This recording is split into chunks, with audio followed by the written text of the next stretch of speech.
Hello, hello, hello. I am so excited. Y'all listen. Welcome to a new episode of the Dr. Kiki Ramsey Show. And we're digging in this year. It's already 2024 and we have gotten off to an amazing start. And of course, today I'm joined by none other than my other half, my better half, Dr. Jamil Ramsey, because we're going to be getting into a conversation that y'all are going to really love. And we're talking all about embracing discomfort, a blueprint for a life worth living. Y'all, listen, this one is about to be good. All right, give us a second right after this.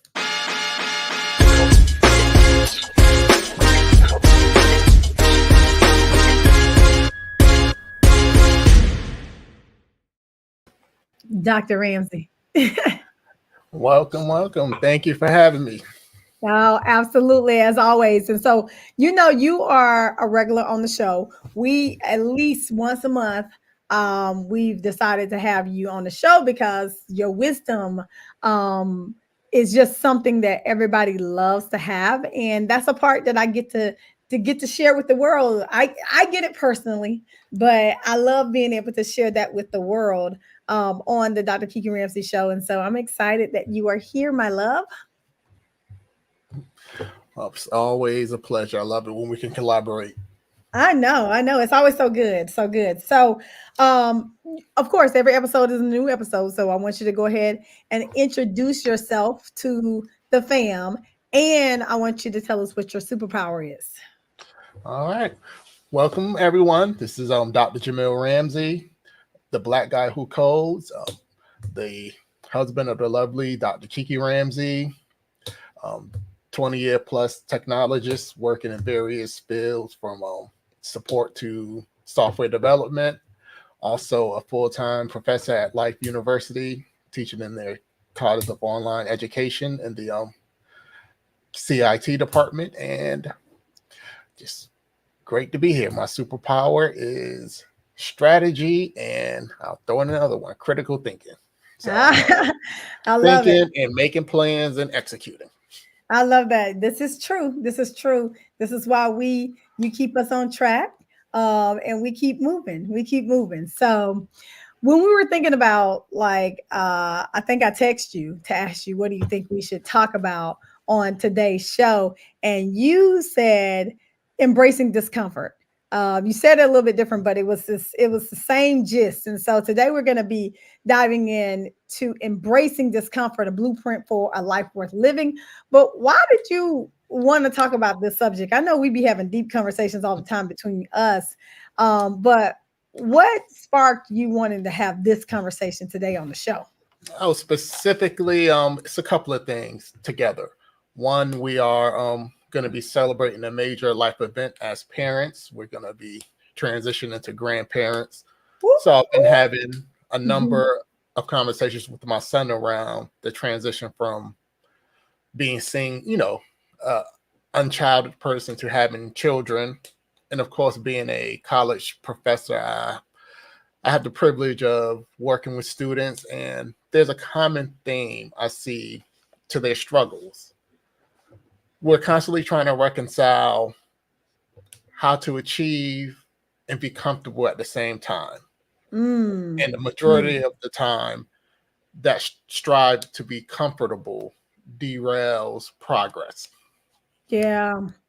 Yeah. It's very true. So yes, we are about to be grandparents. I'm about to be a grandma. Um, and so we have been having a lot of conversations with Tamazier around what it looks like to be a parent and how you now have to forego what you want in life to make a way for this new life that you're going to be bringing into the world. And that's real talk, right? It's real talk. When I had Tamazier when I was 17 years old. And so for me, all the decisions that I made once I brought him into the life, and even before that, was based around how can I make a better life for him. And I had to forego what I wanted, and life was definitely not comfortable. And so I definitely, feel like we are in this space where there are a lot of lessons to be learned around discomfort.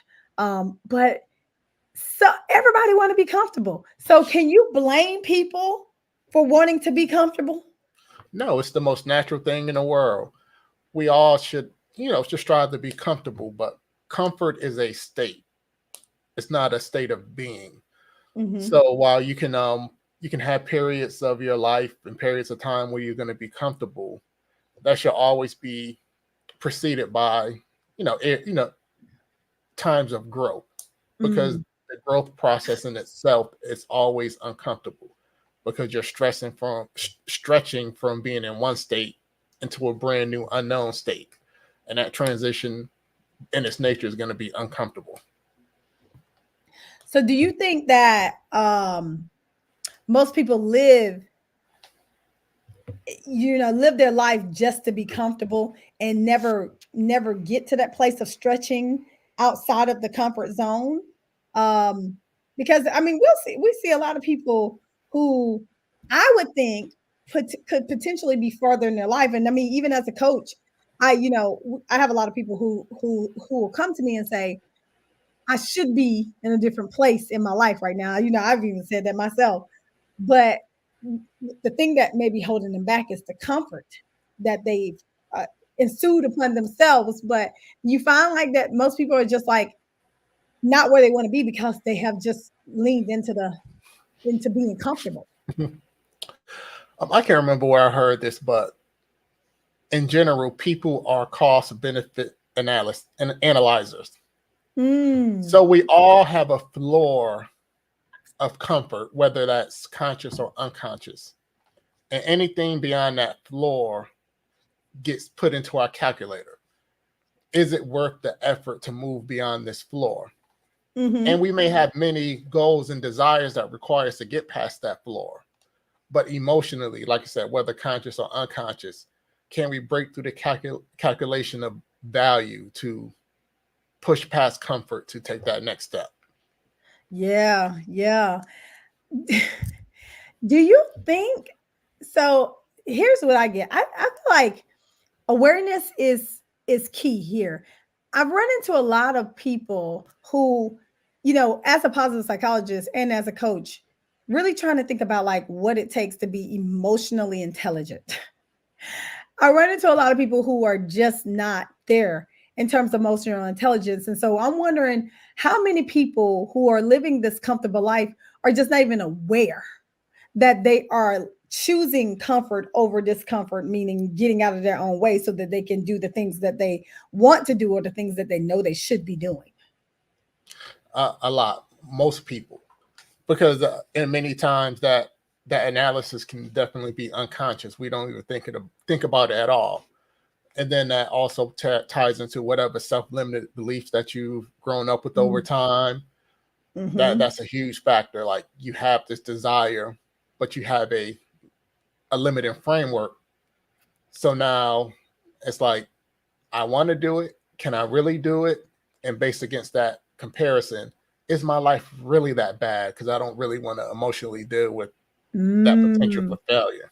Ooh, yeah. Now you get into it, right? Because we do that. We ask ourselves, is it necessary, right? Like because we want the path of least resistance, right? Is it actually necessary for me to change? Like, is there an easier way? That's a question that I used to ask myself all the time, right? I used to ask myself, is there an easier way to get this done? And 99.9% of the time, there was never an easier way, but I wanted there to be. Yes, that's the setup. And I always will tell you, it's a fair question. But while you're asking or examining, is there an easier way, where we get tripped up is we're not simultaneously doing it the hard Yeah, yeah, yeah, yeah, yeah, yeah. Okay, so we talked about this a while ago in terms of like our school choices. You just brought it up even like a couple weeks ago. You like, man, I should have just went to school and got my computer engineering degree, your engineering degree. And that's if there were any regrets, I feel like that's one that you might have if you were to have any, correct? Yeah, it is. And it's the basis of how I even advise students now. Do I purely left that degree just because it was rigorous and I found something else easier that I was also very good at.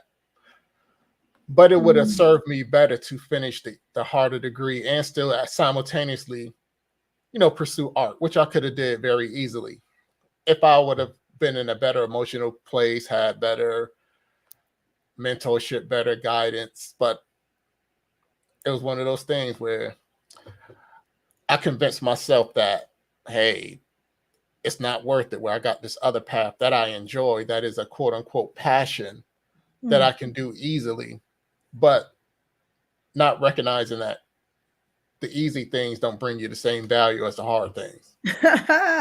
You can say that again. If you're joining us live on the Dr. Kiki Ramsey Show, drop your name and where you are tuning in from in the chat, and so we can give you a shout out. No, it's so interesting because we all tend to lean toward what's easy. Even in my case, I can remember in undergrad, I started off as a business major, and I mean, because I always knew that I wanted to be in business, an entrepreneur, or some realm in business. And I did that accounting, and accounting one was like, okay, okay, okay. And then I bumped up to accounting two, and I failed. I No literally failed bueno. the course. No bueno. I was like, this ain't it. This is not it. And I literally changed my major to child development and family studies. Now, I will say hindsight, I was hindsight, I've been able to put those both of those things together and ultimately get a PhD in business psychology. But how many years did that take me? I mean, a lot of times I was skirting around doing what's hard because I wanted to do what was easier and just get by. It's funny not to get preachy on here, but I did a Bible study on Samson and just Mm-hmm. looking at his story. For those who don't know, Samson was an Old Testament story from Judges where he was born. God gave a prophecy over his life that he would bring him great glory, but he had to follow these rules and be disciplined. He couldn't eat certain things. He couldn't cut his hair. He couldn't. There were a number of provisions he had. He chose to break all of those, and ultimately he suffered and died. But during his death, he managed to kill all of the Philistines and bring God glory. So God's will was still done. But if he was disciplined, his quality of life would have been a whole lot better. So Mm. just a short thing, like Mm. we can do the hard things first and get a better benefit, even though we have to be disciplined. But we can Yeah. buck that. We'll end up getting to where we want. Like my life has turned out fine, but it could have been optimized a lot better if I would have was more disciplined earlier. Absolutely. I mean, yes, and it has turned out beautifully. But I feel like when people ask me like about like my road, I was like, a lot of times I chose the hard road, child. Listen, and I try to tell people, especially when I'm in speaking engagements in front of women, don't if you don't have to choose the hard road, don't do so. We've even tried to counsel our son, on not choosing the hard road, but learning from us. But a lot of times, sometimes people don't learn until they choose the hard road themselves, and they be like, dang, I could have learned this lesson had I just listened to wise counsel. So where is that, um what is wise counsel in our lives, and why can we not take that counsel? Because I can remember even when I was going into social work, and I had somebody who's very close to me was like, mm-mm, don't do that. Don't do it, because she knew that it was a difficult road, and she knew that it was going to be difficult for me to get paid what I was worth, because the industry of like social workers, teachers, the people who do the best and the most difficult work, they get paid the least. And she knew that, and she didn't want me to struggle. But I still went down the road myself. And now fortunately, I'm back on the end where I'm a business owner, so I can bypass a lot of not making the money. But There were, we lived a lot of hard years because I went down that road. Yeah, that's funny. What I've come to understand about that process is you can't tell a person something is wrong without giving them a path to avoid it. I Mm, think about leaving my engineering degree. Logically, you could tell me it was wrong and I could logically understand it.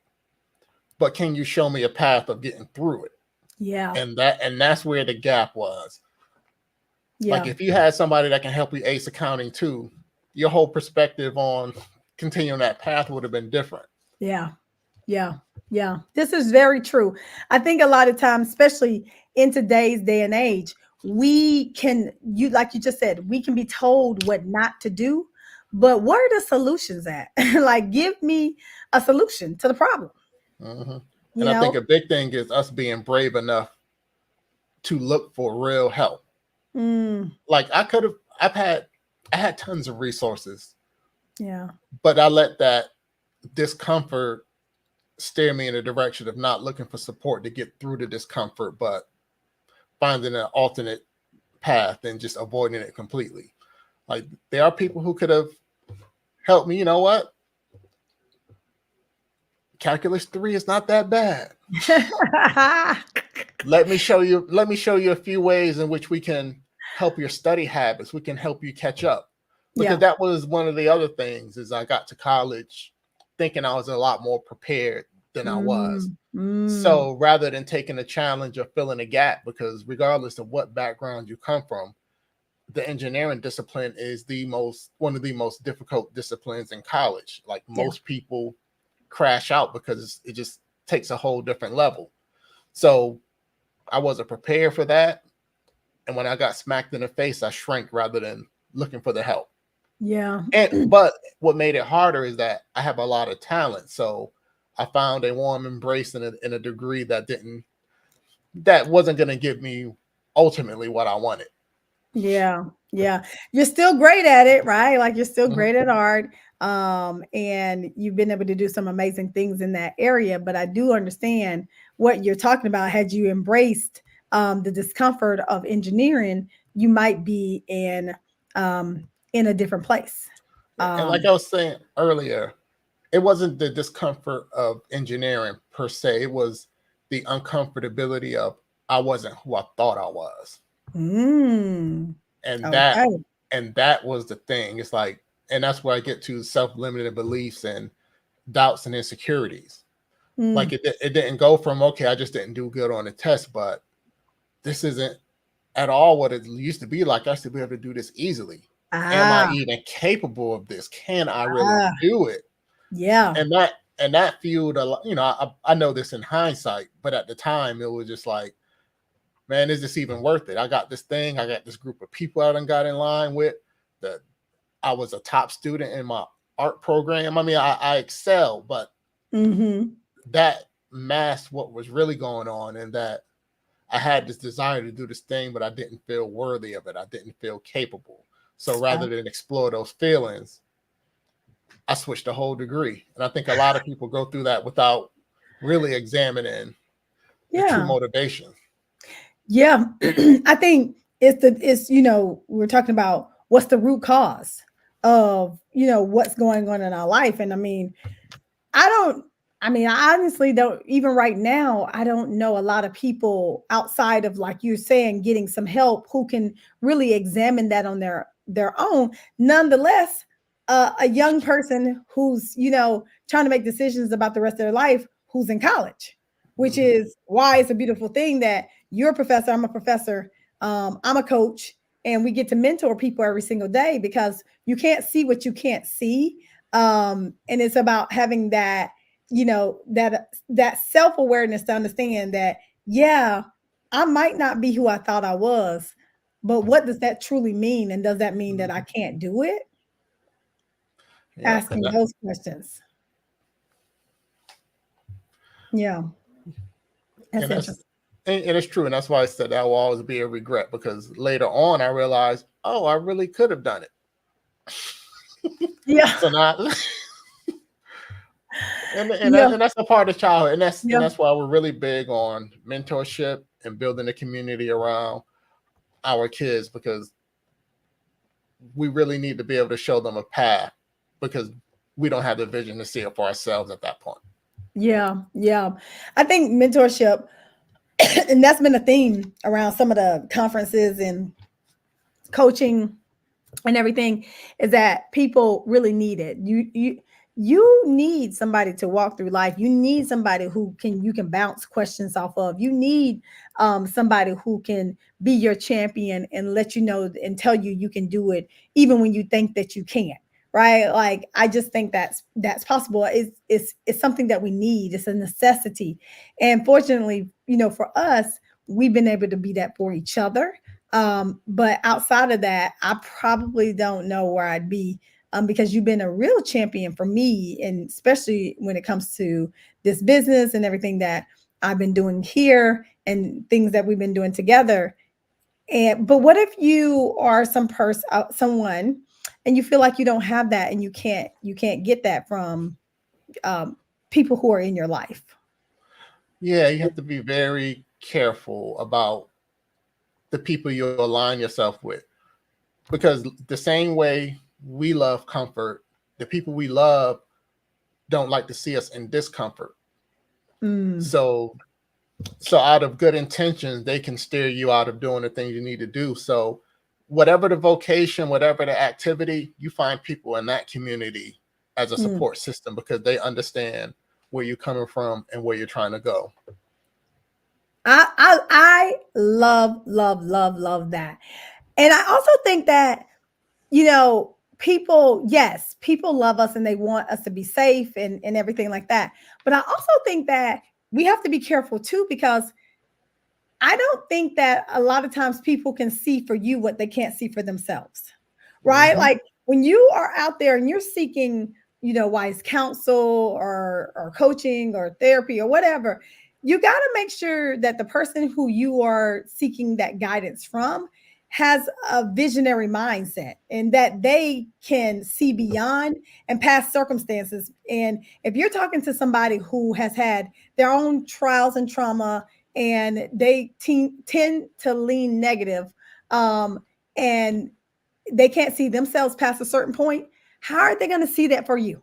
Like they're not going to be able to see That is to say exactly that. true. Yeah, yeah. And for So them, since they can't see it, automatically anything you tell them sounds uncomfortable. So they're going to steer you out of that direction. exactly, because it sounds uncomfortable, and a lot of times people filter stuff through what they think they can do, and if they don't think that they can do it, then you can't either. Hmm. Right? And so you'll get this advice. I don't think I'd do that. You know, well, maybe you would, or they may filter it through their own preferences as well, meaning Hmm. they wouldn't like to do that. And because they wouldn't like to do that, then they steer you away from doing that because they can't. They're like, that ain't gonna be fun. But maybe you're not going for fun. Maybe that is would be fun for you. And so you really have to be careful on who you tell your dreams in terms of who will assist you in getting there. Yeah, exactly. We got to put people in categories.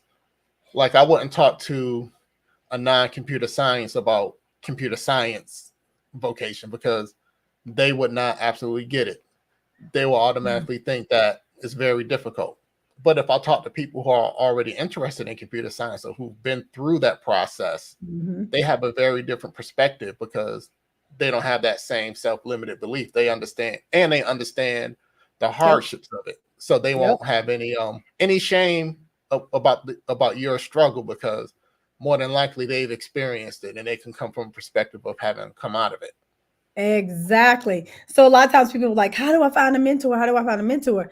You find somebody who's doing exactly what you want to do, and you potentially approach them, right? Like LinkedIn is a beautiful place for all of this. And you would be surprised how many people are willing to have at least conversations. They might not take on a full blown mentorship, but they may be open to conversations, which to me is better than nothing, you know? So we talk about this in terms of a blueprint for a life worth living. What does that mean? Embracing, discomfort, a blueprint for a life worth living. Yeah, it's a paradigm shift mostly. Mm, We go we tend to believe the best case scenario about most things. We believe if we have an idea, we have a passion, an interest, automatically going through the process of getting there is going to be easy mm, because it's for us. But the truth is, we have to understand that to do something new, we have to learn something new. yeah. And learning is a process. It's going to be time, it's going to be energy, it's going to be frustration. It's a part of the process. So if we can grow to embracing that process of being uncomfortable, then we can actually make progress. And it's in every area. Yeah. If you want to lose weight, you have to reduce calories. That's uncomfortable. Yes, it is. Yes, it is. Yeah, everything that we do, it requires some kind of a intentional sacrifice so that we can grow and change. Yeah. But we have to value the benefit of that change enough to do it. Yeah. And that's the struggle. And that's why I would That say is the struggle. get comfortable with being uncomfortable. Yeah. That's definitely the struggle. And so because I mean it's just a struggle. People people don't want to. Like, I mean, I know me and you, we try to eat healthy and we're trying to, reduce calories, all these kind of things. And I'd be like, oh, I want a cookie. Like, just, what I'm saying, can I please have a cookie? Um, and so what are, just maybe one or two practical tips if people really want to begin embracing a life of discomfort so that they can have a life worth living? What do you start at? What do you think we should, start at? I mean, it ties back into what we were talking about this whole podcast. Finding a tribe. Mm, The lone calf gets hunted. You travel in a pack.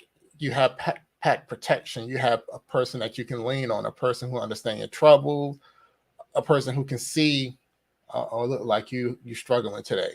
Let's mm, have a conversation because I was just struggling yesterday. yeah. I mean, that's the biggest thing. When we think about our discomfort and isolation, we're never going to have a positive outcome. Yeah.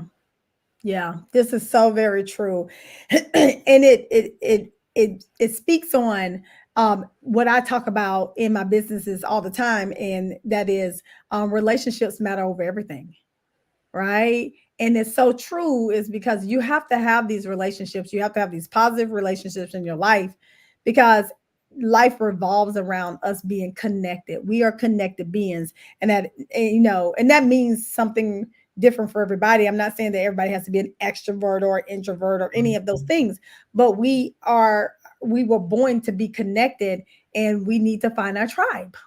Yeah, and as an introvert, let me tell you, introverts are strongly tribal. Yes. Yes, They they travel are. in packs, and you can look around the fact that introverts run the internet. That you all do, and you have a shirt to prove it.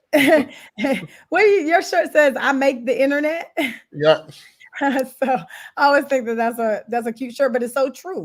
And so we definitely need to get into community and find our tribe when it comes to embracing that discomfort. And I even give you a story. Like, I've had so many like, my best friend, like Tyra, like, I have my PhD, she has her PhD now, you have your PhD, and my other, best friend, like Keisha, she has her PhD, and it's just like, and then our brother Tayo, he has his PhD, and it's just like you get around people and who will build you up and will push you right when you need to be pushed, because we all got our PhDs at varying times, right? But it's like the saying goes, you are a sum of your closest friends, right? And so you can look at your closest friends, you can look at the money y'all make, and the education you might have, and understand that if you want to be in this tribe, you're probably going to embrace some discomfort because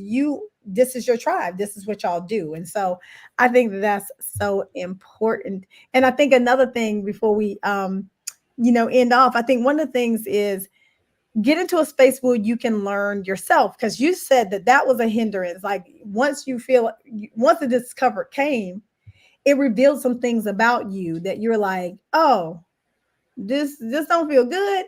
I'm gonna make this change, but the change wasn't necessarily the best option at the time. You had other options. And so I think that we all need to have a coach, a therapist, somebody, a mentor, somebody who can help us when we butt up against identity versus moving forward and being able to get that wise counsel. Yeah, I totally agree. The the better you can learn about yourself and how your thought processes affect how you make decisions is key. Yeah. Yeah.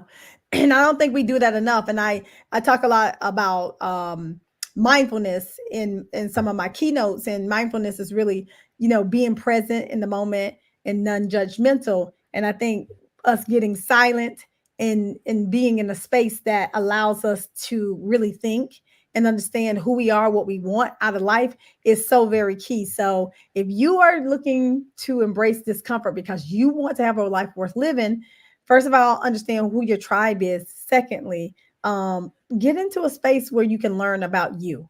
Go into a season. It might be a season that you're dedicating to yourself, that you want to learn about you, even though things might be difficult. So awesome. Well, any parting words, Dr. Ramsey, for the people, for the family? Yeah.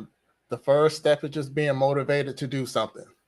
All the rest of the steps will come behind that. Yeah, I love Jess Sims on my Peloton. She says the hardest part is done. Check, you are here. Right. And I love that part because it's the truth. And you know me, sometimes I be on that treadmill with a robe on.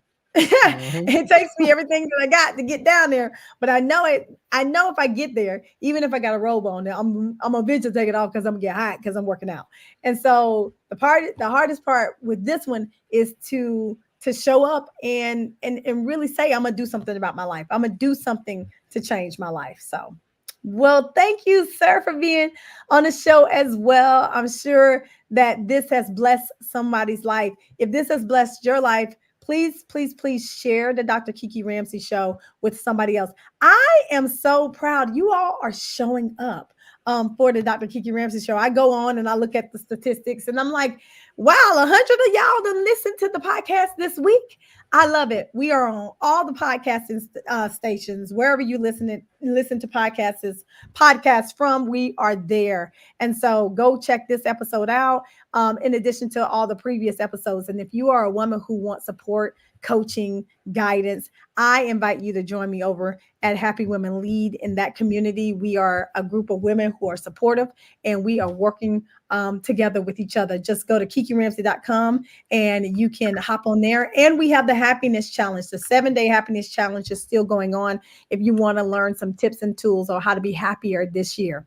All right, y'all. Y'all remember that you have the ability to create your own happiness. So go out there and make it happen. Peace.